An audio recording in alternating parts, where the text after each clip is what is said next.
ለትንሣኤው በሰላም አደረሳችሁ አደረሰን እያልን ለዛሬ ያዝናቸውን ልዩ የበዓል የውሎ ኢትዮጵያ ፕሮግራም ወደ እናንተ እናደርስ ይሆናል። ከዜናው ጋር አብራችሁን ቆዩ።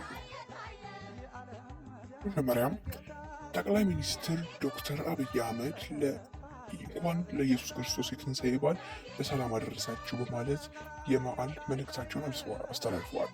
ትንሣኤ የመስዋዕትነት የጽናትና የተስፋ በዓል ነው። የበደለው ዓለም ነው፣ የተሰዋው ግን ክርስቶስ ነው። ያጠፋው የሰው ልጅ ነው፣ የካሰው ግን ክርስቶስ ነው። ባለ ዕዳው ሰው ነው፣ ከፋዩ ግን ክርስቶስ ነው። የክርስቶስ ሞት አንድም ለማዳን ነው፣ አንድም ለትምህርት ነው።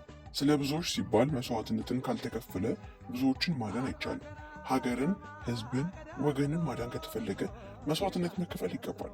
ቃል ክርስቶስ በቃሉ ብቻ አልተናገረም፣ በመስቀል ላይ ውሎ ፍቅሩን በተግባር ገለጠው እንጂ። ራሱ አስታራቂ፣ ራሱ ታራቂ፣ ራሱ መስዋዕት ሆነ። ዛሬ ኢትዮጵያን የሚወድ ሁሉ መስዋዕት ለመሆን የተዘጋጀ መሆን አለበት። በሌሎች መስዋዕትነት መጓዝ የኦሪት ሰዎችም አድርገውታል። 1000 በጎችና 1000 ፍየሎችን ሰውተው ነበር።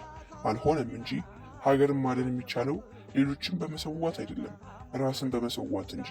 የራስን ጉልበት፣ ጊዜና እውቀት በመሰዋት እንጂ። የራስን ክብርና ኢጎ በመሰዋት እንጂ። ሀገርን ለማዳን ወደ ትህትና፣ ወደ እርቅ፣ ወደ ምክክር መስቀል ወርዶ ራስን መሰዋት ያስፈልጋል። መስቀል መከራ ነው፣ ስድብ ነው፣ ግርፋት ነው፣ ውርደት ነው። ራሳችንን ለሰላምና ለእርቅ መንገድ ስናዘጋጅ ከብዙዎች ዘንድ ስድብ፣ እርግማን፣ መከራ ይጠብቀናል። የሚያዋጣን ግን ከሊቶስትራ እስከ ቀራኒዮ የኢትዮጵያን መስቀል መሸከም ነው። ለኢትዮጵያ ትንሣኤ ስንል መስቀሏን እንሸከም ሲሉ ለበዓሉ የእንኳን አደረሳችሁ መልእክት ከኢትዮጵያ ፌዴራል ዲሞክራሲያዊ ሪፐብሊክ ጠቅላይ ሚኒስትር ጽሕፈት ቤት አስተላልፈዋል። ጠቅላይ ሚኒስትሩን በማስከተልም ትንሣኤ ከጽናት በኋላ የሚገኝ ድል ነው። ከፊቱ የጅምላ ፍርድ አለው፣ ከፊቱ ግዘት አለው፣ ከፊቱ ግርፋት፣ መራቆት፣ መከዳት፣ የፀሐይ መጨለም፣ የጨረቃ ደም መልበስ፣ የከዋክብትን መርገፍ አለው። በዚህ ሁሉ ግን በሸላቾቹ ፊት ዝም እንደሚል በግ ክርስቶስን በጽናት ቆመ። ስለ ዓላማ ሲባል መከራን ታገሰ። ስለ ሰው ልጅ ሲባል ሁሉ እየቻለ በጽናት ተጓዘ። ሀገር ጽናት ትፈልጋለች። በመከራዎች እና በውግዘቶች ፊት በጽናት መቆም፣ በስድብና በንቀት ፊት በጽናት መቆም።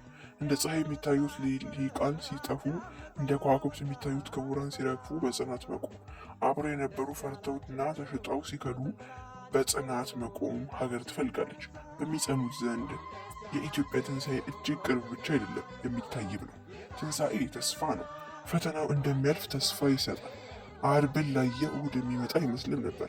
የመቃብሩን ድንጋይ ላየ የሚነሳ አይመስልም ነበር። ማኅተሙን ላየ የሚፈታ አይመስልም ነበር።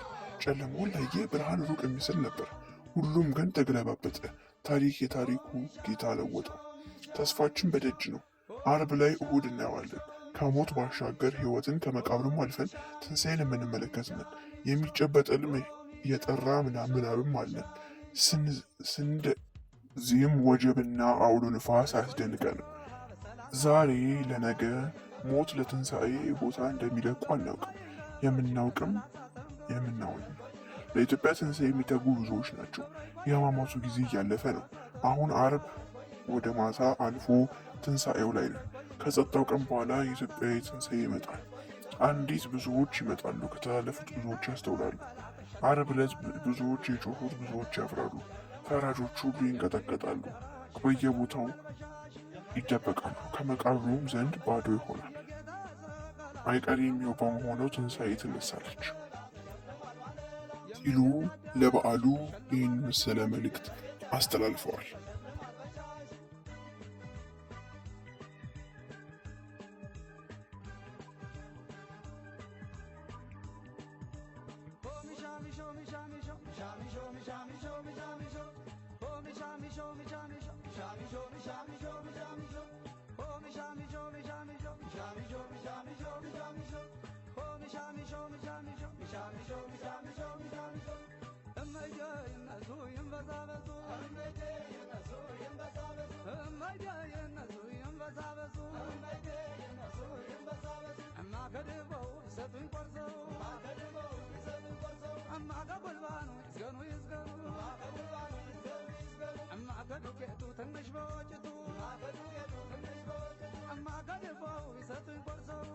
I'm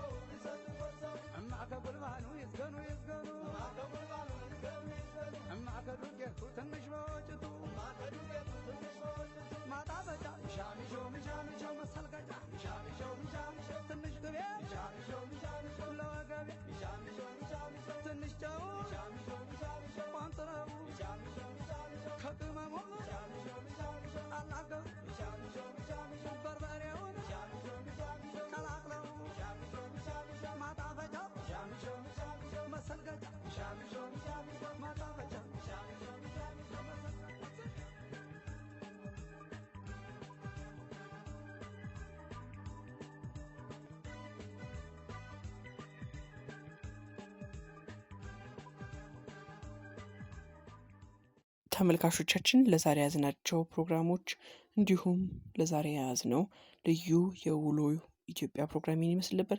ሌሎች ልዩ የበዓል ፕሮግራሞች ይቀጥላሉ። አብራችሁን ቆዩ። ከኛ ጋር ግን ተሰነባበት።